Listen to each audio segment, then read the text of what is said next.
अच्छा, ऐसा धोखा हमारे साथ किया, भोगोगे तुम। ये जो निकलता है ना भोगोगे, ये अकाट्य होता है। क्योंकि किसी का भी हृदय, मान लो किसी भी जीव जंतु को आप कष्ट दें और उसका हृदय आह भर जाए, तो वो आह वज्र की लेखे तुम्हें भोगना पड़ेगा। वो आह किसी की ना लेना जिंदगी।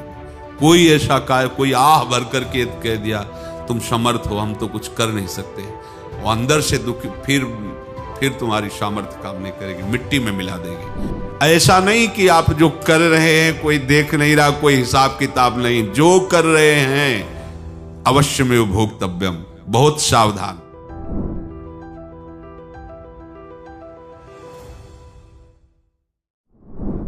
जीव स्वयं नित्य निरंतर कर्मों के जाल को रच रहा है और अपने आप को बांध रहा है। आपको मुक्त होना है, बंधना नहीं है।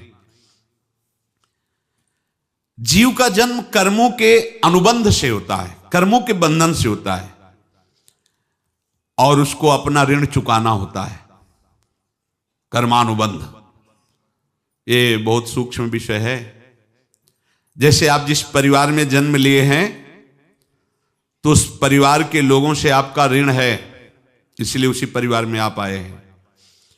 और ऋणानुबंध, उसको बिना चुकाए या बिना वसूल किए आप वहां से जाएंगे नहीं।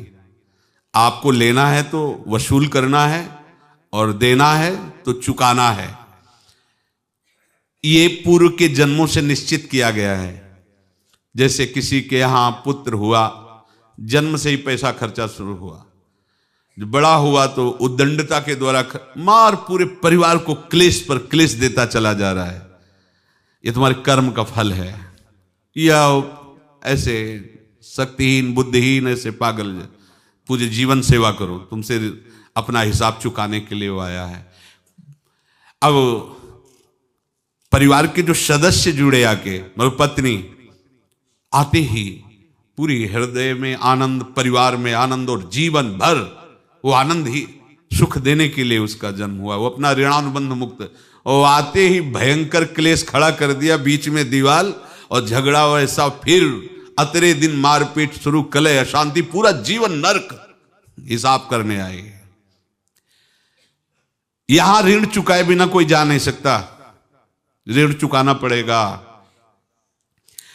किसी का ऋण वसूल करना है तो किसी को ऋण चुकाना है, दोनों काम करने होते हैं। अनेक जन्मों में अनेक लोगों के साथ हमने जो बर्ताव किए हैं, अच्छे या बुरे, वो होंगे। अब किसी आदमी को हम जानते नहीं, अचानक मिला, अचानक टक्कर लगा और मार पीट गाली गुप्ता सब कर दिया, चुपचाप सह लो। क्यों? ये आपका हिसाब है, पूर्व का हिसाब। हमारा उससे कोई द्वेष नहीं, कोई संकल्प नहीं। अचानक घटना घटी और हमसे द्वेष करने लगा, हमें पीटने लगा, हमें गालियां दे, ये हिसाब है, चुपचाप सह जाओ।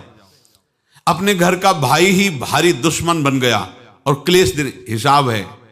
एक प्रभुदत्त ब्रह्मचारी जी की वाणी में पढ़ा था, एक महात्मा जी भ्रमण करते थे, तो उस समय असरफियां चलती थी, मोहरे असरफियां, तो उनको भेंट में देते लोग। तो या तो ठाकुर सेवा में लगे तत्काल, या संत सेवा में तत्काल लगे, उसका संग्रह करके डोलना ये ठीक नहीं है। बैरागी के लिए सिद्धांत में ये ठीक नहीं है। तो जब 2, 4, 6, 8 ऐसे मोहरे हुई, तो उन्होंने विचार किया कि और भ्रमण करके जब काफी मोहरे हो जाएंगी तो प्रयागराज में जब कुंभ पड़ता है, एक बार पूरे सब अखाड़े के संतों को, अलग अलग संप्रदाय सब संतों को बुलाएंगे और सबको पवाएंगे। अब साधु है तो यही विचार करेगा, और क्या विचार करेगा। तो उन्होंने ऐसे डंडा बनवाया, बेंत, जो ऊपर से चूड़ीदार और भीतर पोला, और मोहरे उसमें डालते गए। और भ्रमण, जहां जहां श्रद्धालु भगत थे सबके यहां जाना, और इच्छा रखना कि एक मोहर तो दे दे दक्षिणा में। कामना कोई भी हो वो बांधती ही है, ध्यान रखना। इसीलिए प्रभु जो चाहे वो करे, अपनी चाह नहीं रखनी चाहिए, अपनी चाह प्रभु की चाह में मिला देनी चाहिए। धीरे धीरे वो छड़ी भर गई। भ्रमण करने वाले महात्मा चूड़ी लगाई, इंतजार करते रहे। जब प्रयाग का कुंभ पड़ा तो चले। तो रास्ते में एक गांव में पूछा जाता है, जैसे कहीं रुको कि कोई श्रद्धालु ऐसा है जो संत सेवी है। तो कुछ लोगों ने बताया, हाँ एक परिवार है बहुत संत सेवी है और आपको मिलाते हैं उनसे।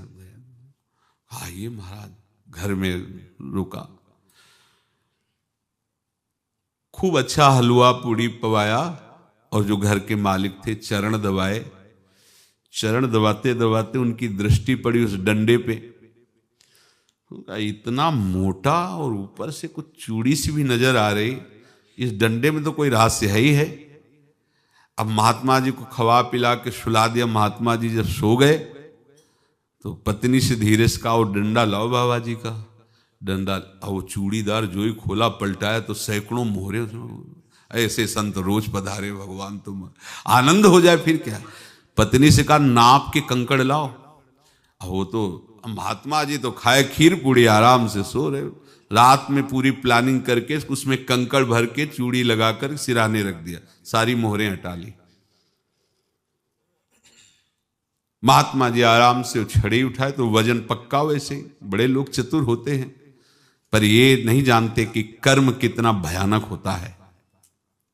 और उनकी कोई संतान नहीं थी, पर धन में इतना प्रेम उनको था। बहुत सावधान। साधु महात्माओं के पास जो अर्थ है, गृहस्थी अगर आता वहीं से है, पर अगर उसको जोर जबरदस्ती या किसी छल कपट से, तो वो उसका विनाश ही करता है। आज तक का प्रमाण है। अब उनको ये भाव पता नहीं होगा, या पता होगा तो लोभ के कारण वो उसको मान नहीं पाए होंगे। महात्मा जी गए प्रयाग में, किसी अखाड़े पर रुके और वहां प्रार्थना की कि कल जो है संपूर्ण अखाड़ों का निमंत्रण किया जाए और सब संतों को भोग पवाया जाए और उनको दक्षिणा भी दी जाए। महंत ने सोचा कि बहुत बड़ा है तो उत्सव है, क्योंकि प्रयाग में कितने हजारों संत महात्मा सब।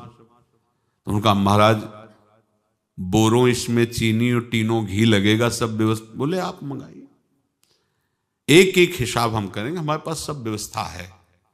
बोले कुछ तो पहले दे दो, वो इकट्ठे देंगे हम। उनको था कि अगर हम छड़ी खोला और दो चार मोहरे दी, किसी को पता लग गया तो गड़बड़ हो सकती। बोले हम भंडारे के समय आखिरी में सब कुछ आपको दे देंगे। ठीक है। वो अपने पास से पैसे लगाकर खूब जितना सामग्री सब लाए, लाखों की, और सब संतों को निमंत्रण कर दिया। संत जन निमंत्रित हो गए, भंडारा बन रहा है। तब वहां के महंत है और उनका देखो भंडारा भी बन रहा है, संतों को निमंत्रण। अब आप अर्थ की व्यवस्था कीजिए, क्योंकि इतनी बड़ी हमारी सामर्थ्य नहीं थी जितना हमने किसी तरह हमने व्यवस्था की। अब मुझे अर्थ चाहिए, तभी आगे की व्यवस्था बढ़ेगी। संतों को दक्षिणा देंगे और जिनसे अर्थ लिया उनको दे। देखो रसोई बन गई है सब। उनका छत में विश्वास नहीं तो ये अभी चूड़ी खोली। उनको तो था ना कि मोहरे हैं, कंकड़। तो अब जैसे कितना उनको सदमा लगा होगा। हजारों संतों का निमंत्रण, रसोई बन, मतलब संत हो के छल कपट। तो उनका महाराज आपने तो हमारा नाश कर दिया, जो महंत थे। अब बताओ रसोई बन गई, संत निमंत्रित हो गए और आप ये कंकड़ दिखा रहे हैं हमको। आपने तो हमें बर्बाद कर दिया। हमारी इतनी सामर्थ्य नहीं थी, आप पहले बता देते। संत होकर ऐसा छल कपट। अब वो बोले तो क्या बोले, क्योंकि उनको पता था कि मोहरे हैं इसमें। अंदर से उनका चिंतन गया उसी सेठ के पास, अच्छा ऐसा धोखा हमारे साथ किया, भोगोगे तुम। ये जो निकलता है ना भोगोगे, ये अकाट्य होता है। क्योंकि किसी का भी हृदय, मान लो किसी भी जीव जंतु को आप कष्ट दें और उसका हृदय आह भर जाए, तो वो आह वज्र की लेख है, तुम्हें भोगना पड़ेगा। वो देखो भीष्म जी को भोगना पड़ रहा है ना। सांप को ऐसे धनुष की नोक से उठाया और बंबूल के कांटों के ऊपर फेंक दिया, कई दिन तक शेदा हुआ, वो आह भर करके मरा। तो आपको 6 महीने बाणों की सैया पर आह किसी की ना लेना जिंदगी में। कोई ऐसा कोई आह भर करके कह दिया तुम समर्थ हो, हम तो कुछ कर नहीं सकते, और अंदर से दुखी, फिर तुम्हारी सामर्थ्य काम नहीं करेगी, मिट्टी में मिला देगी। फिर ये तो संत थे और भगवत आराधना के लिए, संत आराधना के लिए ही ऐसा किए हुए थे। अब इनका कैसे मुंह दिखाएं, अब क्या करें। सुबह संत जन आएंगे, सबके बीच में हमारी कि देखो इन्होंने, अब क्या करें। गए और संगम में जाके छलांग लगाई, अपने प्राण त्याग दिए। अब उनके तो पास मोहरे थी और व्यापार बढ़ा, और 9-10 महीने बाद ही लड़का हुआ। अब तो उनको कि संत फलीभूत हो गया। देखो व्यापार चल रहा, लड़का नहीं होता था, लड़का भी हो गया। बड़ा आनंद छा रहा है। जब से वो प्रकट हुए और धन की वृद्धि शुरू हो गई, पढ़ाई लिखाई में उनके खर्चा हुआ सब, बस बीमारी शुरू हो गई उनके शरीर में। अब उसमें पैसा जाना शुरू हुआ। इतने आसक्त तो वो दोनों हो गए कि कुछ भी हो, व्यापार ठप, संपत्ति बेचना शुरू। तो उन्होंने कहा कि बेटा मैं क्या कर सकता हूं तुम्हारे लिए। बोले हमारी अंतिम इच्छा है प्रयाग चलो, और जितने प्रयाग में संत महात्मा सबको एक बार भंडारा करवाओ, हमारी इच्छा अंतिम है। क्योंकि अंतिम यही इच्छा थी।